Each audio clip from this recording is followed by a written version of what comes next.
Just kidding. That's just a blur effect.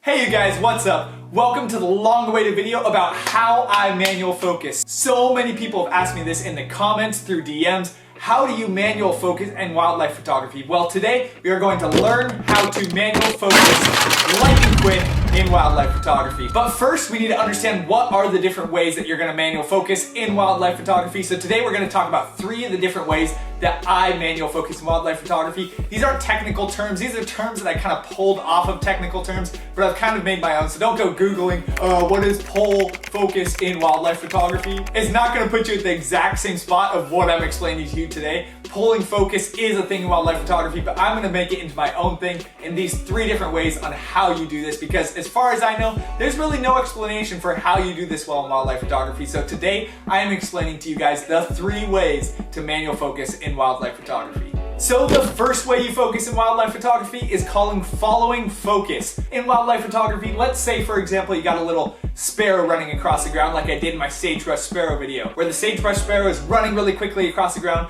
I don't know which way he's going to go. He can move forward in terms of depth of field, he can move backwards, he can move side to side. I really have no idea because they're such jittery creatures and they just run around in circles, right? So in those situations, you're going to be using something called follow focus. So this is just basically tracking that bird. He moves, adjusting the manual focus to that area. He moves, adjusting the manual focus to that area, so on and so forth. So the thing is, with this type of wildlife photography, you have to be a little bit more patient with the species. So you got to wait for maybe them to graze for a moment or to land on a perch or drink water, something like that. But you can't really capture them in motion with this. So to capture wildlife in motion, we're going to go to the second type of manual focusing that I've come up with, which this is what I call pulling focus. So as a bird's flying by, for example, for some reasons, I like to a lot of times pull focus with it as it's going. What that kind of does is just, you're trying to basically use your own skill with manual focusing to track the bird as it's flying towards you or flying away from you or flying across the side of the screen, whatever it may be. So a great example of this would be with the barn owls that I shot last year. One day I was out by a creek,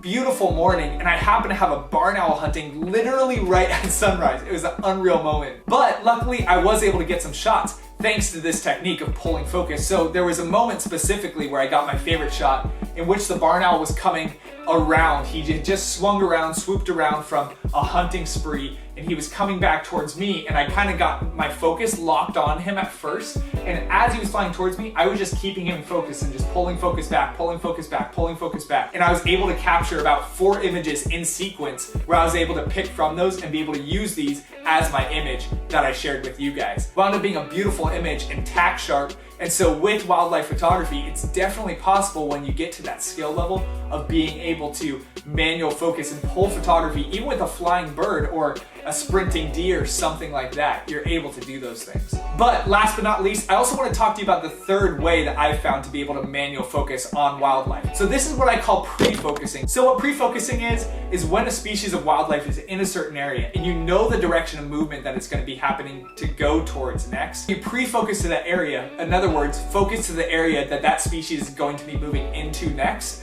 and then you just wait simply for that species to walk across that area or fly across that area, whatever it may be, and then you're able to capture that image. So for example, in my landscape and wildlife photography in the snow video I released a couple months ago, there was this group of brewer's blackbirds that were just flying around constantly and walking around me, right? And the tricky part was that they're so tiny and I was close enough to them that I wasn't really able to pull focus as the same as I was with that barn owl, for example, where the barn owl had a good amount of distance in which I was able to keep up that pull focus, right? And he's a big species. I'm able to, really be able to concentrate and focus on him, and it's nice and easy to see him. Whereas with these brewer's blackbirds, much, much smaller. So what I did is I would scout out where these brewer's blackbirds were. I would sit and wait for them and then notice which direction is the rest of the flock of them flying. So for example, there might be a brewer's blackbird flying across this way, another one goes by this way, and I know, okay, the flock is generally moving this direction. So what I would do is I'd take one that was still on the ground, I'd pre-focus in front of him, and I'd wait for him to take off, and then the moment that that brewer's blackbird would take off, I'd start snap, snap, snap, snap, snap,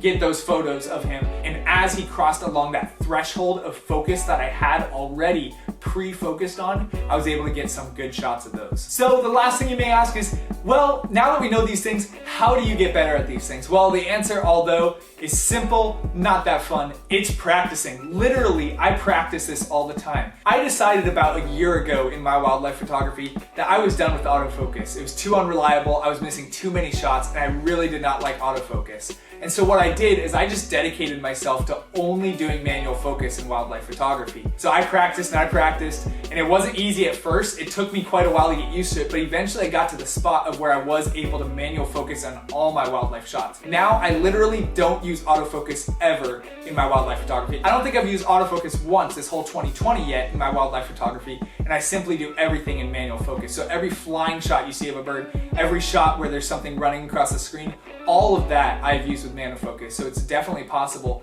but it takes a lot of practice. I would encourage you guys just to go out, rely on that manual focus, and eventually you'll get good enough with that skill to where you don't need autofocus. And one of the amazing things about that I like to tell everyone about is that when you're using autofocus, you're relying on a computer system to be able to focus on these animals. And I know, at least for me, when autofocus wasn't hitting right, it was so frustrating because it wasn't even about my skill level at that point. It was just simply, this camera is not keeping up. And so when I decided to go manual focus, I have actually wound up landing more of my shots than I ever did when I was on autofocus.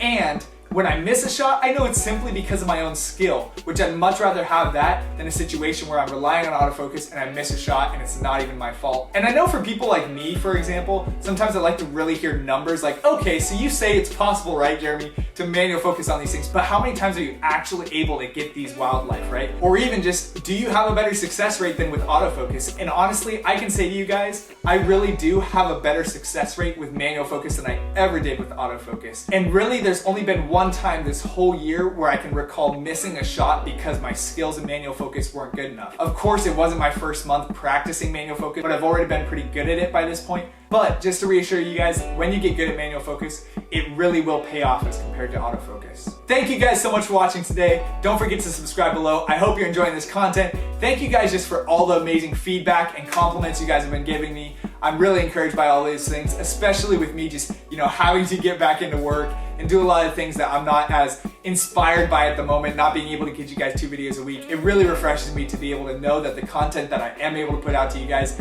is just being enjoyed by you guys. So thank you so much for all that. I hope you guys enjoyed this bird photography workshop. I hope you have a great rest of your day, and I can't wait to see you guys next time.